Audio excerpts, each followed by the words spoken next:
Ano daw sakit mo, ma'am?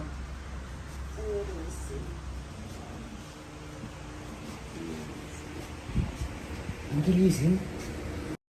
Ano tayo para... Ano? Kaya naman.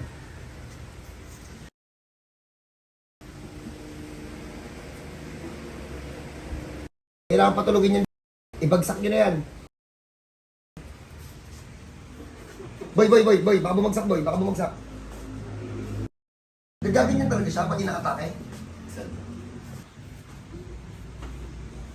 Dapat tapos na ng manibo. Hindi mo importante.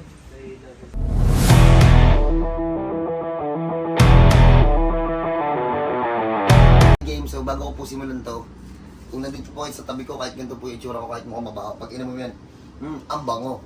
Saka simple lang po itong video na to, masarap nga magpa-picture dito. Alright, bakit po? Dati pong paralyzed. Dati tataas mo ating pakmate. Yung isa tayo. Yan, dating paralyzed po yan. Tapos yung nandito naman po na ayusin natin, simple lang po to. Ang dali lang, ano lang po, simple lang, as in, aneurysm. So, ayusin natin si madam. Malaki na daw nagastos nito eh. Dami na naubos siya na dog food, Saka ano, fish food. Fish food. Matay nga daw kaninang maga yung ano isda niya. Nangin pa akong marker, boy. Nag-fade away na yung marker. Nahawakan mo na yung sa may leeg niya. Nahawakan na. Pumutok na yung ugat, nag-slip-list na dun sa may leeg. Nag-deform na din yung batok ko sa leeg niya. Kaya, yung pressure na dun na sa ulo eh. So, gawa natin ang paraan. Lahat naman po ng spine, basta hindi naman po basag, nagagawa naman po talaga ng paraan eh. Ay, okay pa yung dulo. Ay, wala pa to, kaya pa to. Nasa pangalawang buto lang. Ay, kaya pa. Congrats ate. Ako muna boy, masyado pang sensitive sa loob. Mami, simple lang gagawin natin, mami. Kaya ako letter.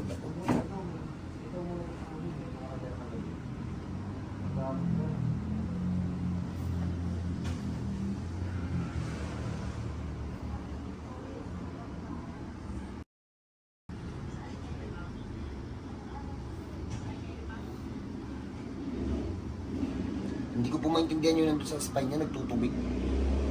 Yan lang po ako nakakita ng ganitong spine eh. Aneurysm. Oo, okay na siya agad. Rare sa mundo yan. Misis ko yan eh. Po. Sorry.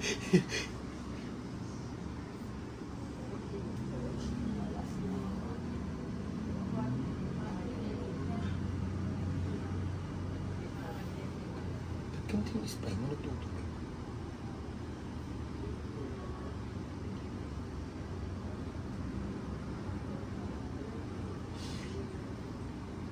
Uy, ayun, napahinga yung buong spine niya.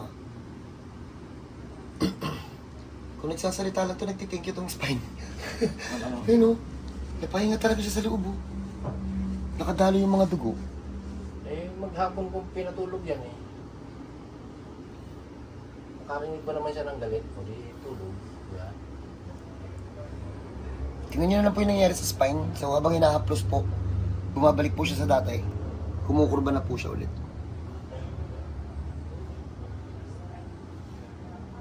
Ayun, napahinga.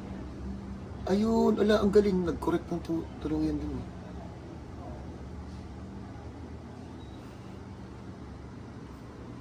Mami, relax lang po.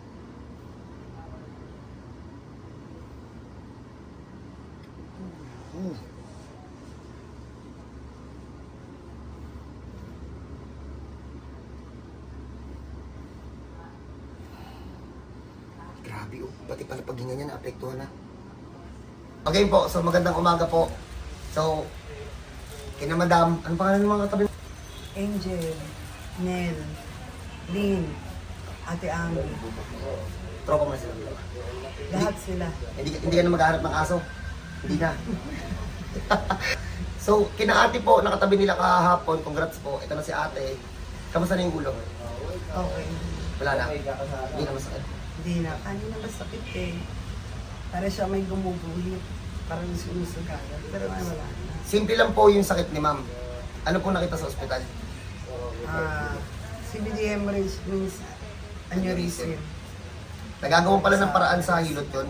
Explain ko po sa inyo ha, baka po mamaya kasi may ano na naman, may mag-comment na ba dyan, "Lo, aneurysm, nadadaan sa hilot." Lo, talaga dito, explain ko po sa inyo kung paano po nangyayari ang aneurysm. Kapag ito po kasi yung batok na to, nandito po sa may leeg, meron po diyang, ulitin ko po ha, hindi po ako PT, hindi rin po ako doktor. Meron po diyang tubig na hindi ko alam kung ano yung tawag dun sa tubig na yun. Gumaganong-ganon po siya dyan, oh. Gumaganong-ganon po siya. Pag nagka-pressure dito sa part na to, or nagka-pressure dito sa part na to, paano nangyayari yun? Kapag na-disalign po yung mga spine. Ngayon po, yung mga ugat po, hindi po makakapasok ng maayos, hindi po bababa. Ang mangyayari, instead na makababa, gumaganong-ganon po sa loob, oh. Napipressure po yung ulo, kaya po sumasakit. Ganun lang po siya kadali. So, ano po nangyari pagkatapos? Nakita niyo naman po kanina nung inatake. Sa totoo lang po, nahimatay po si Ma'am dito eh. Nahimatay ito dito kahapon. Kasi hindi po namin agad na gawa ng paraan. Gawa po kasi nang nagkakapunuan po dito sa ano namin, sa Hilotan. So, ito po yung kayang gawin namin. Kaso po, dadalhin na po ito sa Bicol tong talent pa to. Pasensya na po sa lahat. So, madam, tayo, lakad po. Diyan.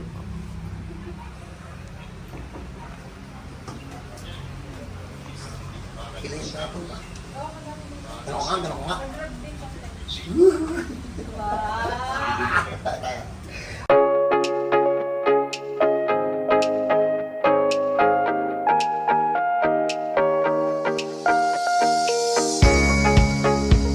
Dito ako madam.